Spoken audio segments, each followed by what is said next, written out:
Love, the only way forward. We live in a world desperate for something real. Everywhere we look, we see division, conflict, and pain, nations rising against nations, people tearing each other down, families broken by strife. But what if I told you there's another way? A way that doesn't demand war, judgment, or accusations but instead calls us into something far greater, love. The Bible gives us a clear definition of love in 1 Corinthians 13, but let's be real, how often do we live it? Let's break it down. What does love look like in action? Love is patient. Before reacting in anger, take a deep breath. Respond with understanding instead of frustration. Relationships grow when we give each other time and grace. Love is kind. Speak words that heal, not hurt. Choose to encourage rather than criticize. Small acts of kindness can change someone's entire day. Love does not envy or boast. Celebrate others' success instead of feeling threatened. When we stop competing and start supporting, we all win. Love is not arrogant or rude. Listen before speaking. Honor others, even when you disagree. Respect goes a long way in healing broken relationships. Love does not insist on its way. Sometimes, letting go of the need to be right is the most loving thing you can do. Relationships are more valuable than proving a point. Love is not irritable or resentful. Forgive quickly. Don't let anger or bitterness steal your joy. Holding on to offenses only poisons your heart.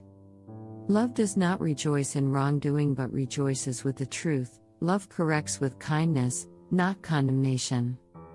The goal isn't to shame people but to help them grow.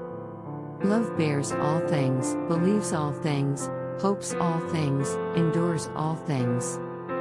Love never fails. How can we live this out? It's one thing to talk about love, it's another thing to live it. Here's how you can apply it daily. Practice self-control. Before reacting, pause and ask, is my response coming from love or frustration? Choose to see the best in people, even when they fail. Remind yourself that God is working on them, just like He's working on you.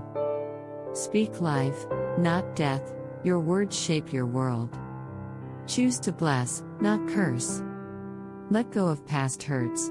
Holding on to grudges only keeps you stuck. Forgiveness frees you.